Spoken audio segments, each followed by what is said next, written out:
ಇತ್ತೀಚಿನ ಸಂಚಿಕೆಗಳನ್ನು ಜಾಹೀರಾತಿನ ಕಿರಿಕಿರಿ ಇಲ್ಲದೆ ನೋಡಿ.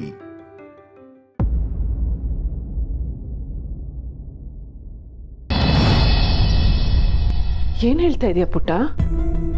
5 ತಿಂಗಳಾಗಿತ್ತಲ್ವಾ? ನಿಜ ಹೇಳ್ಬೇಕು ಅಂದ್ರೆ 5 ತಿಂಗಳವರೆಗೂ ಸ್ವಲ್ಪ ಕಷ್ಟ, ಆಮೇಲೆ ಈ ರೀತಿ ಸಮಸ್ಯೆ ಎಲ್ಲ ಆಗ್ಬಾರ್ದಲ್ಲ. ಏನೋ ಅಮ್ಮ, ನನಗೆ ಸೀಮಂತದ ದಿನನೇ ಆ ಮನೇಲಿ ಕೆಲವರು ಸರಿ ಇಲ್ಲ ಅನ್ನಿಸ್ತು. ಈಗ ಹೀಗಾದ್ಮೇಲೆ ಮನ್ಸಿಗೇನೋ ಒಂಥರ ಅನ್ನಿಸ್ತಿದೆ. ಶ್ರೀಮಂತರ ಮನೆ ಹಣೆ ಬರಹನೇ ಇಷ್ಟು ಅನ್ಸತ್ತೆ. ಅವ್ರ ನಡುವೆ ಏನಾದರೂ ಇರಲಿ, ಪಾಪ ಮಗುನ್ ಕಳ್ಕೊಂಡು ತಾಯಿಗೆ ತುಂಬ ಕಷ್ಟ ಆಗತ್ತೆ ಪುಟ್ಟ. ಅದು ಅಲ್ಲದೆ ಮಗುನೂ ಇಲ್ಲದೆ ಬಾಣಂತನ ಮಾಡಿಸ್ಕೊಳ್ಳೋ ಶಿಕ್ಷೆ ಯಾರಿಗೂ ಬೇಡ. ನಿಜ ಅಮ್ಮ, ಪೂರ್ಣಿನಂತೂ ನೋಡೋಕ್ಕಾಗ್ತಿಲ್ಲ. ತುಂಬ ಆಸೆ ಇಟ್ಕೊಂಡಿದ್ರು ಅವರೆಲ್ಲ ಆ ಮಗು ಬಗ್ಗೆ. ಪೂರ್ಣಿ ನಿನ್ನ ಫೋನ್ ತಗೊಳ್ದೇ ಇದ್ದಿದ್ದು, ಮಾಧವ್ ಅವ್ರ ನೋವಲ್ಲಿದ್ದಿದ್ದು ಇದಕ್ಕೆ ಅನ್ಸತ್ತೆ ಅಲ್ವಾ? ಹೌದಮ್ಮ, ಇಷ್ಟೇ ಅಲ್ಲ ಅಮ್ಮ ಸಮಸ್ಯೆ.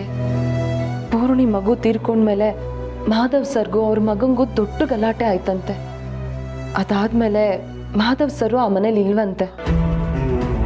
ಮನೇಲಿ ಇಲ್ವಂತ?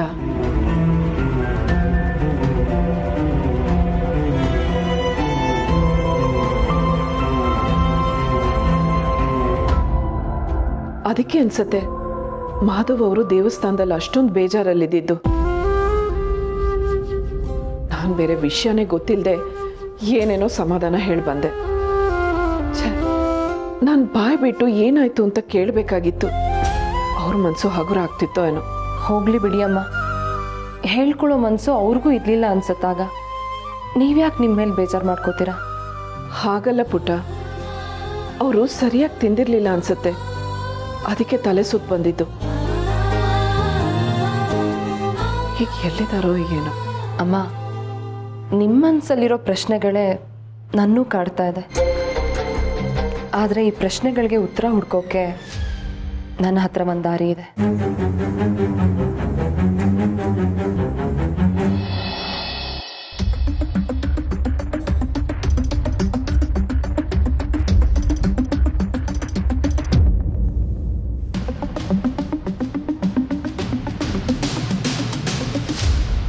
ಪಾಪಮ್ಮ, ಸರ್ವ್ ಮಾಡಿ.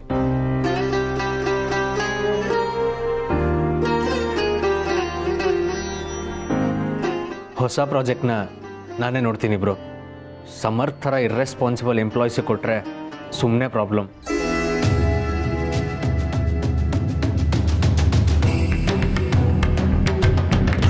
ಚಿಕ್ಕ ಯಜಮಾನ್ರೆ, ಸಾರು.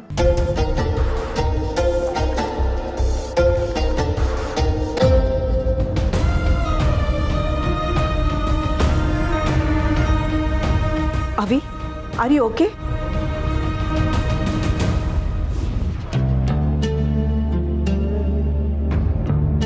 ಪಾಪಮ್ಮ, ಪೂರ್ಣಿ ಊಟ ಮಾಡಿದ್ಲ? ಚಿಕ್ಕ ಯಜಮಾನ್ರೆ, ಇವತ್ತು ಅವಳ ಗೆಳತಿ ಬಂದಿದ್ಲು. ಅವಳ ಮನ್ಸು ಸ್ವಲ್ಪ ಹಗುರಾಗಿ ಊಟ ಮಾಡ್ತಾಳೆ ಅಂದ್ಕೊಂಡಿದ್ದೆ, ಆದ್ರೆ ಮಾಡಲಿಲ್ಲ.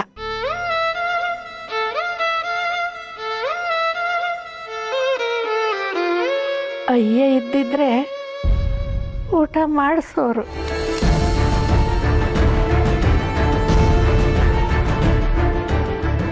ಅಭಿ, ಒಂದು ನಿಮಿಷ ಕೂತ್ಕೋ.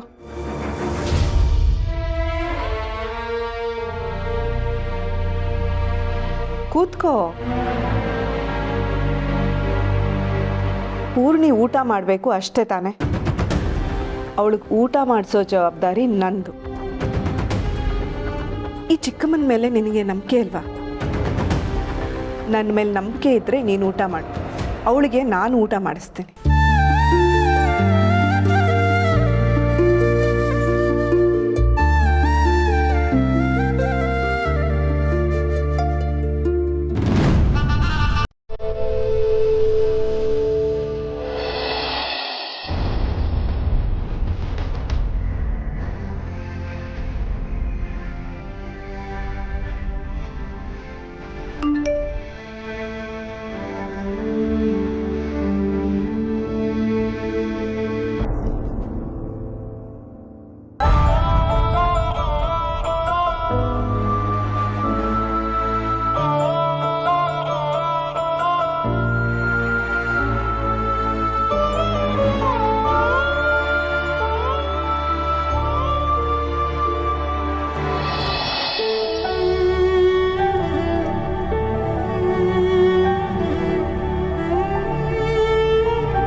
ನೀವು ನಂಗೆ ಬರೀ ಮಾವ ಅಪ್ಪ ಅಲ್ಲ, ಬೆಸ್ಟ್ ಫ್ರೆಂಡ್ ಕೂಡ. ನಾನಿಲ್ಲಿ ನಿಮ್ಮನ್ನು ನೆನೆಸ್ಕೋತಾ ಇದ್ದರೆ ನೀವು ಅಲ್ಲಿ ನನ್ನನ್ನು ನೆನೆಸ್ಕೋತಾ ಇರ್ತೀರಾ ಅಂತ ನನಗೆ ಗೊತ್ತು. ಎಲ್ಲಿದ್ದೀರಾ ಮಾವ? ಊಟ ಮಾಡ್ತಿದ್ದೀರಾ? ನಿದ್ದೆ ಮಾಡ್ತಿದ್ದೀರಾ? ದಯವಿಟ್ಟು ವಾಪಸ್ ಬನ್ನಿ ಮಾವ.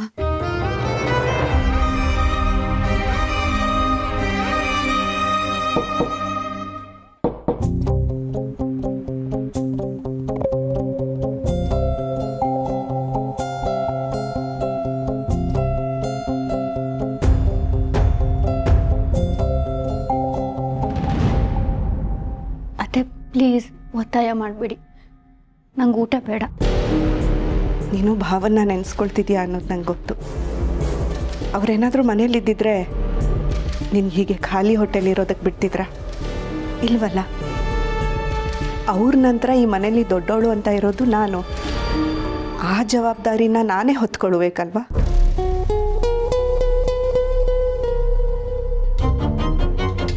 ನಾನೇನಾದರೂ ಊಟ ಮಾಡಿದ್ರೆ ನನ್ನ ಗಂಡ ಖಂಡಿತ ಅವರಪ್ಪನ ಮನೆಗೆ ಕರೆಸೋದಿಲ್ಲ. ದಯವಿಟ್ಟು ಒತ್ತಾಯ ಮಾಡಬೇಡಿ. ಅವಿ ಚಿಂತೆ ನೀನು ನನಗೆ ಬಿಡು. ನಿನಗೆ ಗೊತ್ತಲ್ವಾ ಅವನು ಯಾವ ಕೆಲಸ ಮಾಡಲ್ಲ ಅನ್ನೋದೆಲ್ಲ ನಾನು ಅವನ ಕೈಯಲ್ಲಿ ಮಾಡಿಸ್ತೀನಿ ಅಂತ. ಈಗೇನು ಮಾಧವ್ ಭಾವ ಮನೆಗೆ ವಾಪಸ್ ಬರಬೇಕಲ್ವಾ?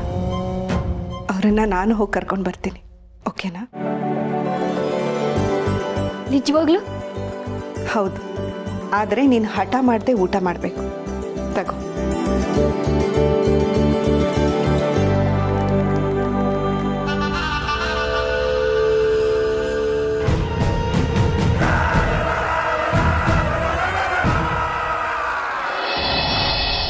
ಕಸ್ಟಮರ್ಸು ಆರ್ಡರ್ ಪ್ಲೇಸ್ ಮಾಡಿದ್ಮೇಲೆ ತುಂಬ ಹೊತ್ತು ಕಾಯಿಸ್ತೀವಿ ಅಂತ ಕಂಪ್ಲೇಂಟ್ ಇದೆ.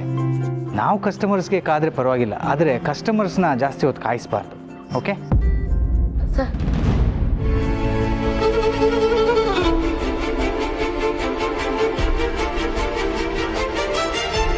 ಶಾರ್ವರಿ ಬಾ ಕೂತ್ಕೋ.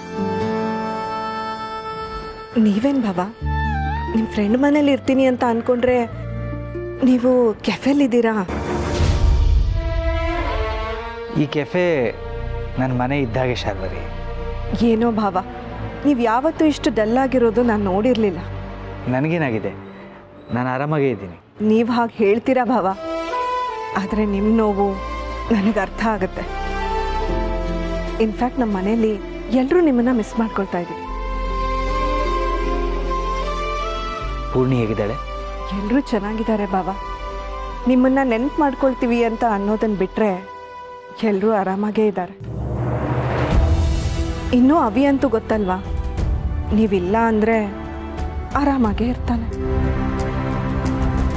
ಪೂರ್ಣಿ ಆರೋಗ್ಯನೂ ಸುಧಾರಿಸ್ತಾ ಇದೆ. ಶಾಂತಿ ಇದೆ ಮನೆಯಲ್ಲಿ.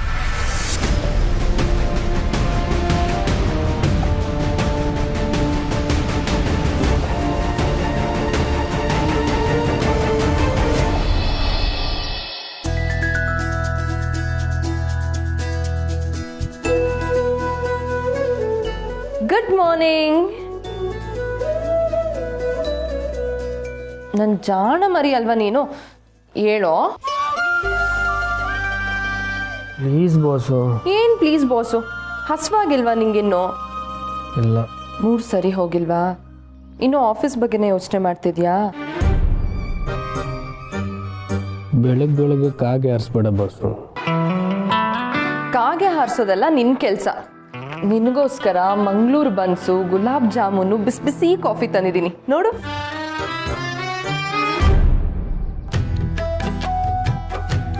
ಬಾಸು ಏನಿದೆಲ್ಲ? ಛೇ, ಫಸ್ಟ್ ಹೋಗಿ ಬ್ರಷ್ ಮಾಡ್ಕೊಂಡು ಬಾ.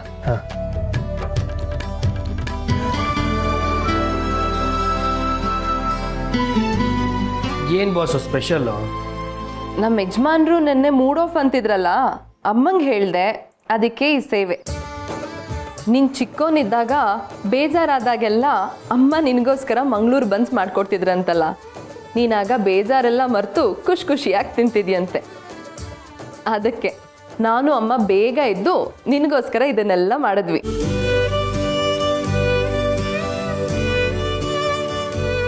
Thank you boss. ಏನಂದೆ? ಈ ಥ್ಯಾಂಕ್ಸು ಮತ್ತೊಂದೆಲ್ಲ 3ನೇ ಅವ್ರ ಹತ್ರ ಇಟ್ಕೊ. ಥ್ಯಾಂಕ್ಸ್ ಎಲ್ಲ ಹೇಳಿ ನನ್ನನ್ನು ದೂರದೊಳಗೆ ಮಾಡಬೇಡ. ನನಗಿಷ್ಟ ಅಂತ ನೀನು ಅಮ್ಮ ಅಷ್ಟು ಕಷ್ಟಪಟ್ಟು ಇಷ್ಟೆಲ್ಲ ಮಾಡಿದ್ದೀರಿ, ಒಂದು ಥ್ಯಾಂಕ್ಸ್ ಕೂಡ ಹೇಳ್ಬಾರ್ದಾ? ಯಾವಾಗಲೂ ಥ್ಯಾಂಕ್ಸೇ ಹೇಳಬೇಕು ಅಂತ ಏನಿಲ್ಲ, ಬೇರೆ ಥರದಲ್ಲೂ ಗ್ರ್ಯಾಟಿಟ್ಯೂಡ್ ತೋರಿಸ್ಬೋದಲ್ಲ. ಬೇರೆ ಥರದಲ್ಲ, ಹೇಗೆ? ಗೊತ್ತಿಲ್ವಾ? ಹ್ಞೂ ನಿಜವಾಗ್ಲೂ? ಹ್ಞೂ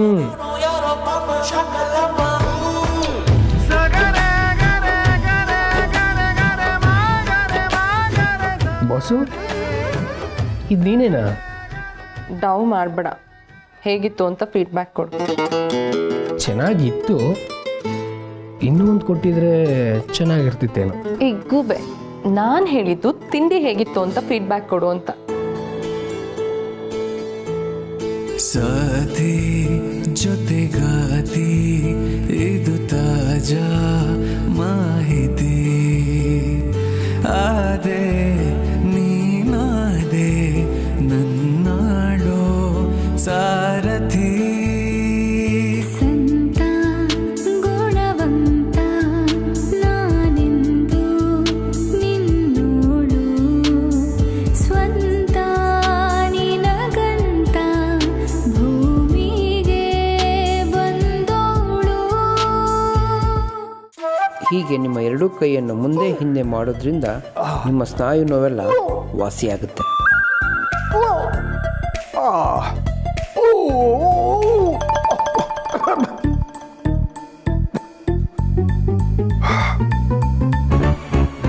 ದಿನ ಬೆಳಿಗ್ಗೆ ಎಕ್ಸಸೈಸ್ ಮಾಡಿದ್ರೆ ಹೊಟ್ಟೆ ಬೊಜ್ಜೆಲ್ಲ ಕರಗಿ ಸ್ಲಿಮ್ ಆಗಿಬಿಡ್ತೀರಾ.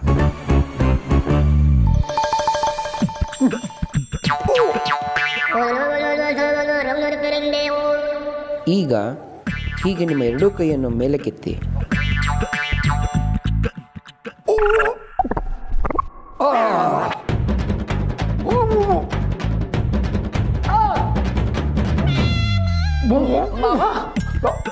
ಇದೇನಿವತ್ತು ವಾಕಿಂಗ್ ಬಿಟ್ಟು ವ್ಯಾಯಾಮ ಮಾಡ್ತಾ ಇದ್ದೀರಾ? ವಯಸ್ಸಾದ ಮೇಲೆ ಮರುವು ಬೇರೆ ಕಾಯಿಲೆಗಳು ಬರಬಾರ್ದಲ್ವಾ, ಅದಕ್ಕೆ ಈಗಲಿಂದಾನೇ ಗಟ್ಟಿಮುಟ್ಟಾಗಿರೋಣ ಅಂತ.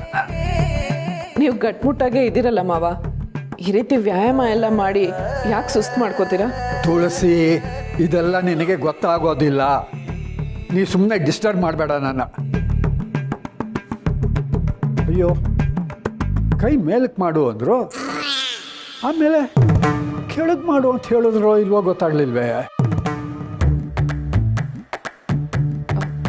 ಸಾರಿ ಮಾವ. ನಿಮ್ಮ ಸೊಂಟವನ್ನು ಹೀಗೆ ಎಡಕ್ಕೆ ಬಲಕ್ಕೆ ತಿರುಗಿಸ್ತಾ ಇರಿ. ಅಯ್ಯ, ಈಗ ಚಿಕ್ಕ ವಯಸ್ಸಿಂದ ಮಾಡ್ತಿದ್ದೀನಿ ನಾನು.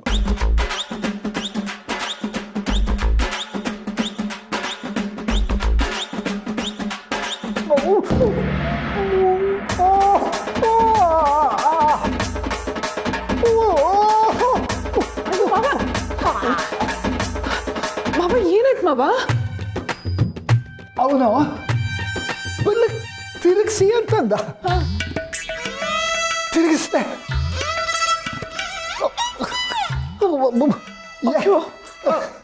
ನಿಧಾನ ಕೂತ್ಕೊಳ್ಳಿ, ಬನ್ನಿ ಬನ್ನಿ ಬನ್ನಿ, ನಿಧಾನ ನಿಧಾನ ಕೂತ್ಕೊಳ್ಳಿ. ಇದರಿಂದ ಸೊಂಟ ನೋವು ನಿಮ್ಮ ಹತ್ರನೂ ಸುಳಿಯಲ್ಲ. ನೋಡ, ಆ ಟಿವಿನ ಆಫ್ ಮಾಡು. ನೆಗದು ಬಿತ್ತು ಅವನ ಮಾತು ಕೇಳಿ ನಾನು ಸೊಂಟ. ಮಾವ, ಉಪ್ಪಿನ ಶಾಖ ಕೊಟ್ರೆ ಸರಿ ಹೋಗುತ್ತೆ. ಒಂದು ನಿಮಿಷ ಬಂದೇ ಇರಿ. ನೋಡಲ್ಲಿ BP ಜಾಸ್ತಿ ಆಗುತ್ತೆ ಅಂತ ಉಪ್ಪು ಕಮ್ಮಿ ಹಾಕಬೇಡ.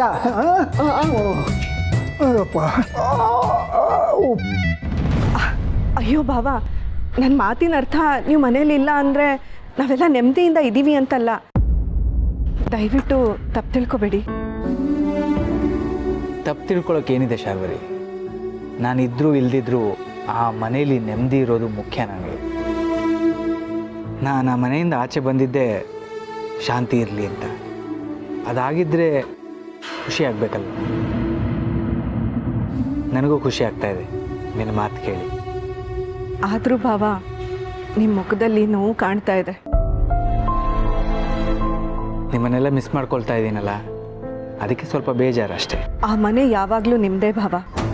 ನೀವು ವಾಪಸ್ ಬರ್ತೀನಿ ಅಂತ ನಿರ್ಧಾರ ಮಾಡಿದರೆ ನಾನೇ ಖುದ್ದಾಗಿ ಅವಿ ಹತ್ರ ಮಾತಾಡ್ತೀನಿ. ಅಯ್ಯೋ ಬೇಡ ಶಾರ್ವರಿ. ಮೊನ್ನೆ ನಮ್ಮಿಬ್ಬರ ಮಧ್ಯೆ ನೀನು ಬಂದೆ ಅಂತ ನಿನ್ನ ಮೇಲೆ ಕೋಪ ಮಾಡೋಕ್ಕೆ ಹೊರಟಿದ್ದ. ನನಗದು ಇಷ್ಟ ಆಗಲ್ಲ. ನೀವೆಲ್ಲ ಆರಾಮಾಗಿದ್ದರೆ ಅಷ್ಟೇ ಸಾಕು. ಸಾರಿ ಭಾವ, ನೋಡೋಣ. ಇನ್ನೂ ಸ್ವಲ್ಪ ದಿನಕ್ಕೆ ಎಲ್ಲ ತಣ್ಣಗಾದ್ಮೇಲೆ ಅವಿ ಮನಸ್ಸು ಬದಲಾಗ್ಬೋದು.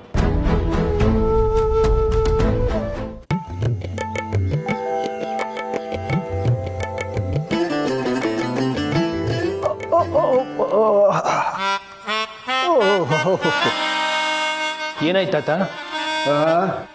ಅಯ್ಯೋ, ಅದು ಯಾವುದೋ ಹೊಟ್ಟೆ ಕರಗಿಸೋ ವ್ಯಾಯಾಮ ಅಂತಂದ. ಅದನ್ನು ಮಾಡೋಕ್ಕೆ ಹೋಗಿ ಸೊಂಟ ನೆಗೆದು ಬಿತ್ತು. ಅಲ್ಲ ತಾತ, ನಿಮ್ಮ ಹೊಟ್ಟೆ ಹೋಗಿ ಬೆನ್ನಿಗೆ ಅಂಟ್ಕೊಂಡಿದೆ, ನೀವು ಹೊಟ್ಟೆ ಕರ್ಸೋಕ್ಕೆ ವ್ಯಾಯಾಮ ಮಾಡಬೇಕಾ? ಈಗಿಲ್ಲಪ್ಪ, ಆದರೆ ಮುಂದೇನೂ ಬರಬಾರ್ದಲ್ವಾ, ಅದಕ್ಕೆ ಪ್ರಿಕಾಷನ್ ತಗೊಂಡೆ. ತುಂಬ ಪ್ರಿಕಾಷನ್ ತಗೊಳಕ್ಕೆ ಹೋದರೆ ಹೀಗೆ ಆಗತ್ತೆ. ಇವತ್ತು ನಮ್ಮಮ್ಮನ ಕತೆ ಅಷ್ಟೆ. ಆರಾಮಾಗಿದ್ದಾಗಲೇ ಅಷ್ಟು ಕಾಟ ಕೊಡೋರು. ಇನ್ನಿವಾಗ ಹುಷಾರಿಲ್ಲ. ದತ್ತ 2.0 ಹೇಗಿರುತ್ತೆ ಅಂತ ನೋಡಿ ಇವತ್ತು. ಪಾಪ ಸುಮ್ಮನಿರು, ಯಾಕೋ ಹಾಗಂತ್ಯ? ಇವರು ಪಾಪನ ಪುಟ್ಟ ತುಳಸಿ, ಅದೇನು ಉಪ್ಪಿನ ಶಾಖ ಕೊಟ್ಟಿಯೋ ಏನೋ ನೀನು. ನೋವು ಇನ್ನೂ ಜಾಸ್ತಿ ಆಗೋಯ್ತು. ಹೋಗಿ ಕಷಾಯ ಮಾಡ್ಕೊಂಡು ಬಾ, ನಡಿ. ಸರಿ ಮಾವ. ತಾತ, ಕಷಾಯ ಕುಡಿದ್ರೆ ಸೊಂಟ ನೋವು ಕಡಿಮೆ ಆಗತ್ತಾ? ನಮ್ಮ ತಾತಂಗೆ ಕಡಿಮೆ ಆಗುತ್ತೆ. ಓ, ಈಗಿನ ಕಾಲದವ್ರಿಗೆ ಬೇರು ನಾರು ಕಷಾಯ ಯಾವುದರಲ್ಲೂ ನಂಬಿಕೆ ಇಲ್ಲ. ಒಂದು ಅಕ್ಷಿ ಬಂದರೂ ಮಾತ್ರೆ ನುಂಗಬೇಕು. ನಮ್ಮಮ್ಮ ಏನಾದರೂ ಇದ್ದಿದ್ರೆ ಕೊರೋನಾನ್ ಕೂಡ ಕಷಾಯದಲ್ಲೇ ಚೈನಾಗೆ ವಾಪಸ್ ಕಳಿಸ್ಬಿಟ್ಟಿರೋಳು. ಕತ್ತೆಗೇನು ಗೊತ್ತು ಕಸ್ತೂರಿ ಪರಿಮಳ.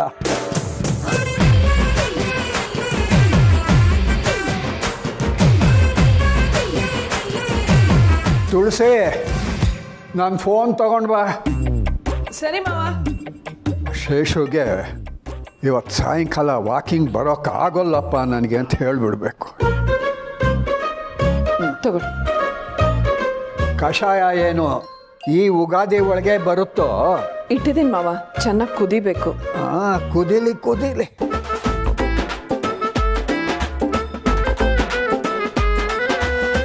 ಯಾಕೋ ಫೋನೇ ತಗೋತಿಲ್ಲ. ತಗೋ, ಚಾರ್ಜ್ಗೆ ಹಾಕು. ಸರಿ. ಹಾಗೆ ಆ ಕಷಾಯ ಏನಾಯ್ತೋ ನೋಡು. ಆಯ್ತು ಮಾವ. ಹೊರಡೋಣವಾ? ಸಮರ್ಥ, ಒಂದು ನಿಮಿಷ ಬಂದೇ ಇರು. ಅಮ್ಮ ಅಮ್ಮ, ನಿಮ್ಗೊಂದು ವಿಷಯ ಹೇಳೋದು ಮರ್ತೆ. ಸಂಜೆ ನಾನು ಬೇಗ ಬರ್ತೀನಿ, ರೆಡಿಯಾಗಿರಿ, ಹೊರಗಡೆ ಕರ್ಕೊಂಡು ಹೋಗ್ತೀನಿ. ಎಲ್ಲಿಗೆ ಪುಟ್ಟ? ಅದೆಲ್ಲ ಸಂಜೆ ಬಂದು ಹೇಳ್ತೀನಿ. ಒಂದು ಇಂಪಾರ್ಟೆಂಟ್ ವಿಷಯ, ಪುಳಿಯೋಗರೆ ಮಾಡಿಟ್ಟಿರಿ ಪ್ಲೀಸ್. ಪುಳಿಯೋಗರೆನಾ? ಪುಟ್ಟ, ಮಾವನಿಗೆ ಸೊಂಟ ಬೇಕು. ಸೊಂಟ ಉಳ್ಕಿದೆ ಅಷ್ಟೇ ಅಲ್ವಾ, ರೆಸ್ಟ್ ಮಾಡಿದ್ರೆ ಸರಿ ಹೋಗುತ್ತೆ. ಪುಳಿಯೋಗರೆ ಮಾಡೋದು ಮರಿಬೇಡಿ. ಬಾಯ್ ಅಮ್ಮ. ಪುಳಿಯೋಗರೆನಾ? ಅಯ್ಯೋ, ನಾನು ಬಂದಿದ್ದ ಕೆಲಸನೇ ಮರ್ತುಬಿಟ್ಟೆ. ಕೆಲವೊಂದು ಪೇಪರ್ಗೆ ನಿಮ್ಮ ಸೈನ್ ಬೇಕಿತ್ತು. ತಗೊಳ್ಳಿ ಬಾಬಾ.